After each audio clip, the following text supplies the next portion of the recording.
G'day guys, what's going on? So I found this video on YouTube. It came up in my suggested feed on the side, and it is apparently a dialect coach from BuzzFeed trying to guess a fake Australian accent out of a lineup. So there's going to be a bunch of people trying to speak with an Australian accent. Well, actually, a bunch of people speaking with an Australian accent, and there should be one guy or girl who is putting it on and faking it. So I haven't seen this video yet, but I thought I would do a reaction video to see if I can talk a little bit about, I guess, why this person's accent sounds strange to me, what parts they're screwing up, or maybe what parts they're getting right. So anyway, should be interesting. Let's have a look. Tell me about your family. My dad worked in the bush, and my mum, she's out and about all the time. Hey everyone. Already at the start there, that guy sounds like he's putting on an accent pretty badly. So I'm not sure if he's going to be in the lineup, but it doesn't sound right to me because he said a few things there, I think vowels that he's screwing up. Let's have another listen. Tell me about your family. My dad worked. Dad, he said, and it sounds more like dead, which is what a New Zealander would say. The vowel sound eh instead of ah. And then I think he says something else about out and about, but he says more like oot and a boot, which sounds like Canadian. It's in the bush, and my mum, she's out and about. Out and about. No, maybe a bit more British, but again, that's not how I would say it. I would say out and about, out and about, out and about, and he said more like oot and a boot. Hi everyone, my name is Jack Wallace. I'm a dialect coach here in Hollywood, and today I'm going to figure out who has the real, authentic Australian accent. It's our national anthem for anyone guessing.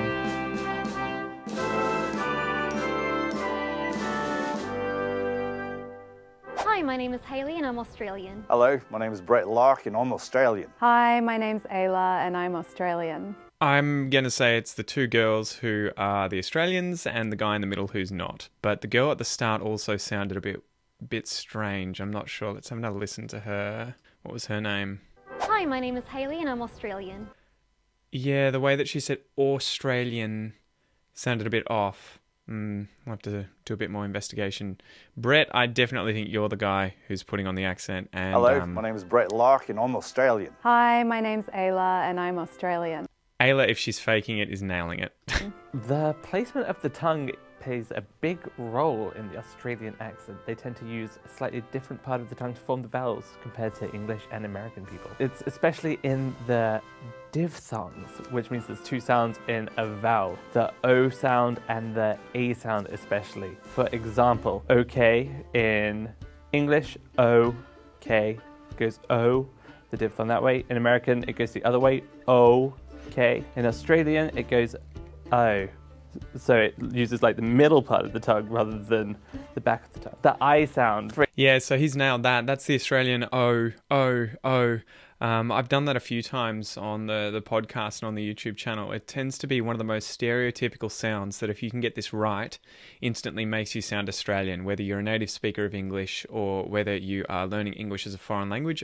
I've had students who've nailed this and it instantly sticks out and makes me think, oh, okay, they're advanced or they've spent a lot of time in Australia. So, oh, it is the middle of the tongue that's coming up towards the top of the mouth, but I would say too, the jaw kind of lifts with it. So you'll see oh, with that Australian O sound, oh. And it gets emphasized quite a lot and almost nasalized when people are saying things like, no, okay? So it's one thing, yeah, practice that Australian O, and if you get it right, it's a big step on the way to having an Aussie accent. For example, ice cream. People will tend to overshoot and end up with ice cream rather than ice cream. We want something in the middle where you use the middle part of your tongue.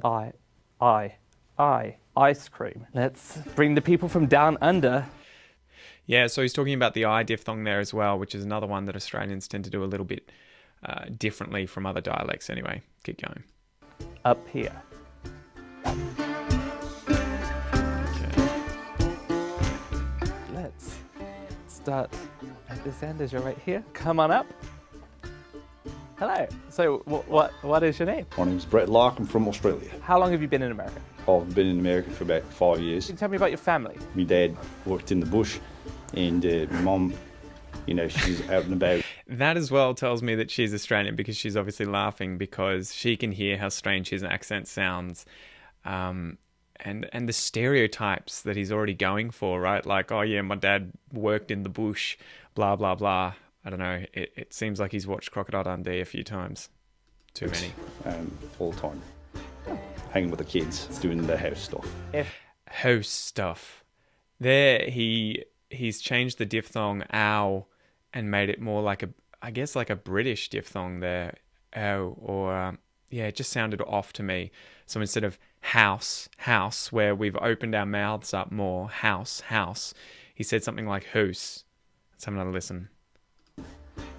Hanging with the kids, doing the house stuff. House stuff. Yeah, that's really strange. House. Open your mouth more. If you were to name the last and the first day of the week. So I think what he's going for here is the fact that a lot of Australians will say Wednesday. It's a bit of a stereotype. I think I would still say, Wednesday, Monday, Tuesday. But you may hear some people, especially with broader accents, say D instead of A or day at the end of the words of the week, right? The names of the week. So you'll hear things like Tuesday, I was out, working on my ute in the backyard. Wednesday, I was doing this. Thursday, I think it typically tends to be two when they're listing the days, Monday, Tuesday, Wednesday, Thursday. But it's a bit of a stereotype. I wouldn't do it. There are definitely Australians that do it, but they'll have a broader accent. I think that's what he's going for here, though. What would they be? Monday, Tuesday, Wednesday, Thursday, Friday. Straight away there, I've heard him say the ch sound that we would say for Tuesday as a hard T. Tuesday, I think he said. So that instantly tells me he doesn't have a natural Australian accent. This is, I believe, regressive assimilation. It is where the U sound in front of a consonant affects the sound of the consonant by adding in a little Y sound between the consonant and the U. So you'll hear, for example, in the word Tuesday, I don't actually say a T. I would say Tuesday, like chew, or to choose something, and then day, Tuesday. What's another one with T? Oh no, we'll do a D example. So I would say that my paper is due on Tuesday. So here we've got a voiced J sound instead of an unvoiced Ch sound because it's a D, there's a U after it, it's due, and so there's a little Y sound in there linking those two letters or those two sounds, and you get a J sound. Australians do this, Americans do not, and I'm not sure if all British accents do. I would imagine they don't either. So I'm going to say I think this guy's going to be American at the end. Let's keep going. But actually, let's have a listen again. Tuesday, Wednesday, Thursday. There you go. Tuesday. Monday, Tuesday, Wednesday, Thursday. Yeah, Tuesday. Tuesday, not Tuesday. Tuesday. Friday, Saturday, Sunday. Okay, great. Thank you. Talking about my spot now. He's got a few of these weird. It's the vowels. It's really funny. It's all about the vowels. Do I go back to my spot now? He's doing something weird with these diphthongs. I think that's what's sticking out the most now. Like house. It's that same diphthong where he's doing it further back in the throat. No. Or house or something, instead of ow, ow, ow. Hi, what is your name? She's going to crush it. G'day, my name's Ayla. Nice, lovely to meet you, Ayla. And how long have you been in America? I've been in America also 5 years. Great. I feel like there's mischief afoot. What do you like to do? I like to read. I love plants. I love visiting gardens and being outside. Nice. I love to eat.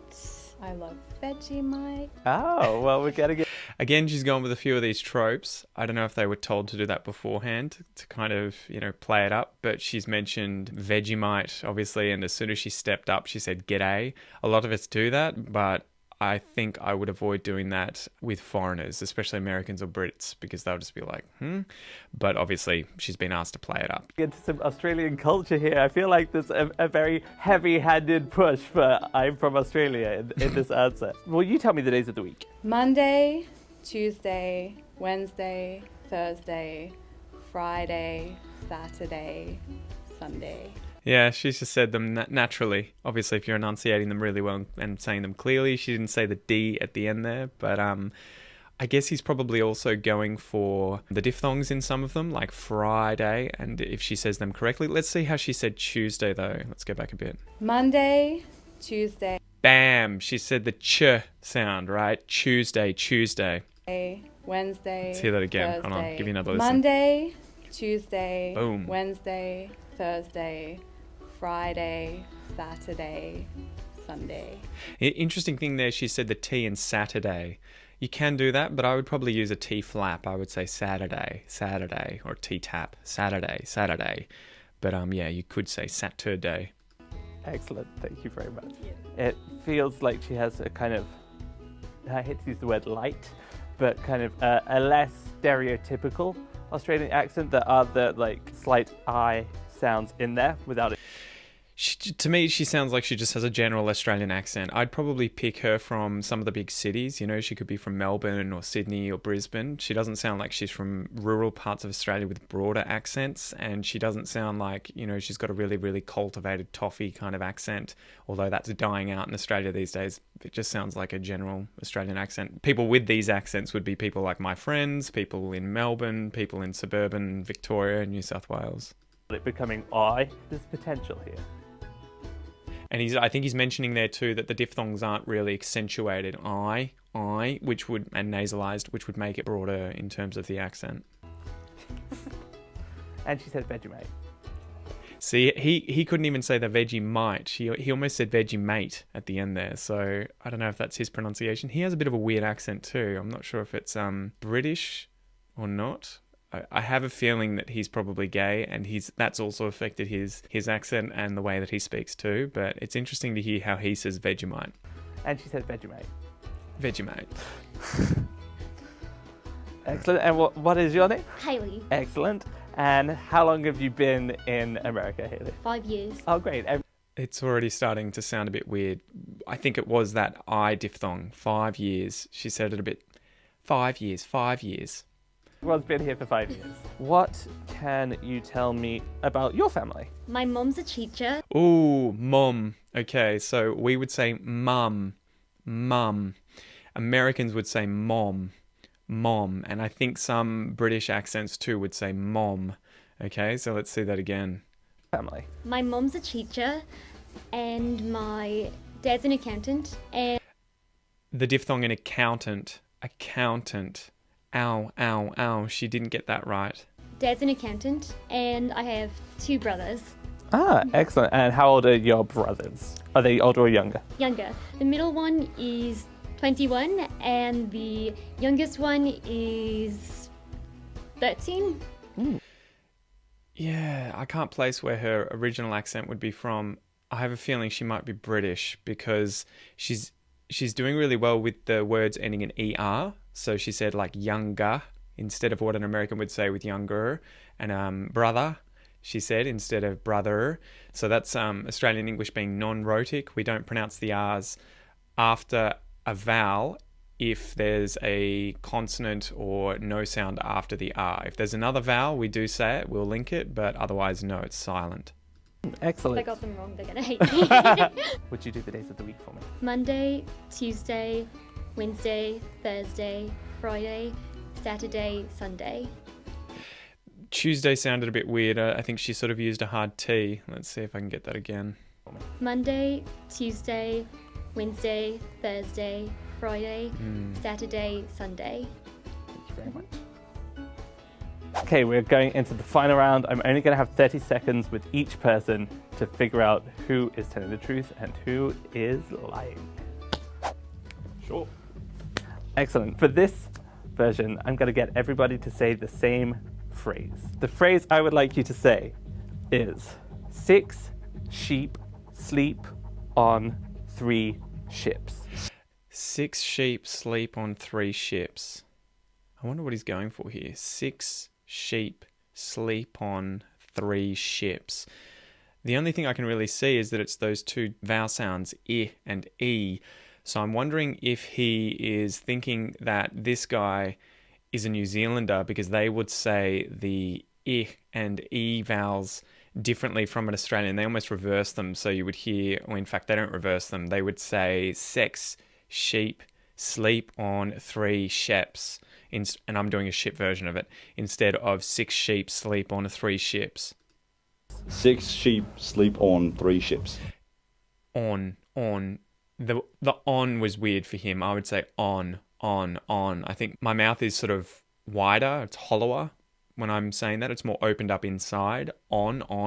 It sounded like he was saying on, right? It was a bit more nasalized and at the back of the throat. 6 sheep sleep on 3 ships. So you would have heard her do it with on, okay? Sleep on 3 ships. 6 sheep sleep on 3 ships. She did it as well with a really closed on instead of on. I just need to test these two people one more time. He's going to test the girls. Okay, I've got to give you some very typical Australian words to say, just to see how they sound coming out of you, whether they sound like foreign words to you or whether they sound like, oh yeah, this is language I use all the time. These are dialect things I use all the time. The phrase I would like you to say is Struth, it's Blinky Bill. Struth, it's Blinky Bill. I wonder if I could show you quickly what he's referring to. So if I type in Blinky Bill, he's talking about a character from our TV in the past. I don't know if he's still around, but Blinky Bill used to be this little koala, and he had a TV show with, I don't know if it was his sister or girlfriend or something, you know, a little native rat, a platypus, and a kangaroo. But yeah, Blinky Bill, Struth. And I guess Struth is something that Steve Irwin, if I can spell properly, Steve Irwin used to say this all the time. I'm sure if we just do meme, yeah, you'll get Alf from Home and Away, and you should get Steve Irwin in here somewhere saying it too. Let's see, Steve Irwin. Going to come up as well. Yeah, there you go. Good old Steve Irwin used to use this one a lot. So this is a term that you can use in Australia that's sort of like, whoa! You know, it's something you would say when you're shocked about something. Struth! All right, let's have a listen to these guys say it. Blinky Bill. Struth, it's Blinky Bill. Now just imagine that there's a koala in front of you and you're shocked about it, and give it me one more time. Struth, it's Blinky Bill. All right, great, thank you. Yeah, that's it. You said. Oh no, he's testing the guy. Same phrase. You see a koala, unexpectedly.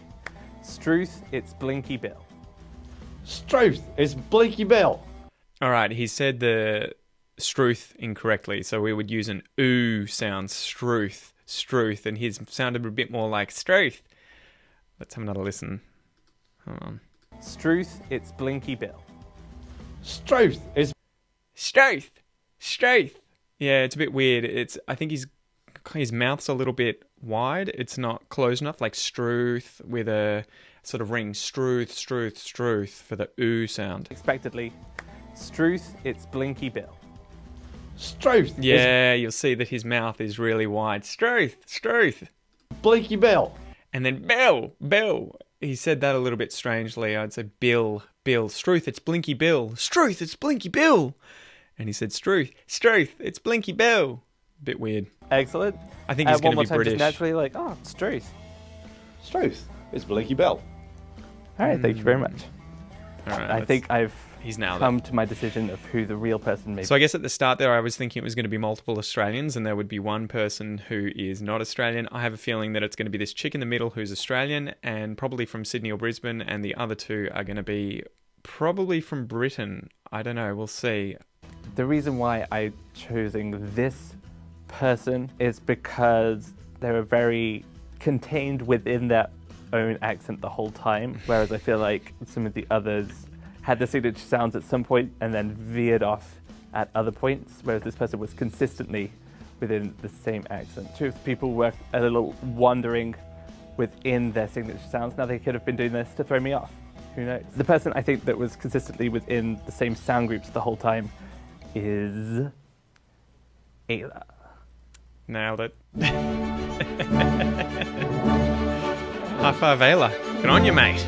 Good on you. Well done. I am so glad I got it right. I could continue working in this field and not feel ashamed. When he asked me to say the whatever thing about the koala, He's American. I was like, what the hell is that? That was a lot of fun, actually. It was a lot of fun to listen to the other two. They said that had me really trying not to fall on the ground in laughter. Like, my dad works in the bush. And tell us where the other chick was from. Anyway, yeah, so I think I'm really actually impressed. That guy covered up his American accent. Where is he hiding?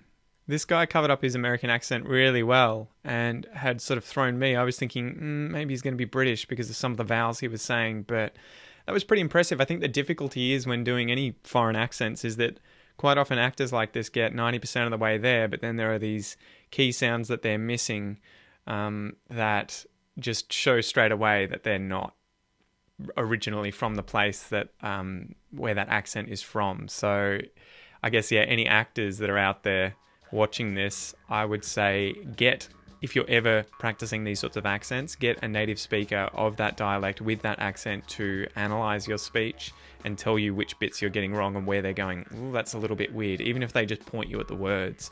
Anyway, this was fun. I hope you guys enjoyed it, and I'll see you next time.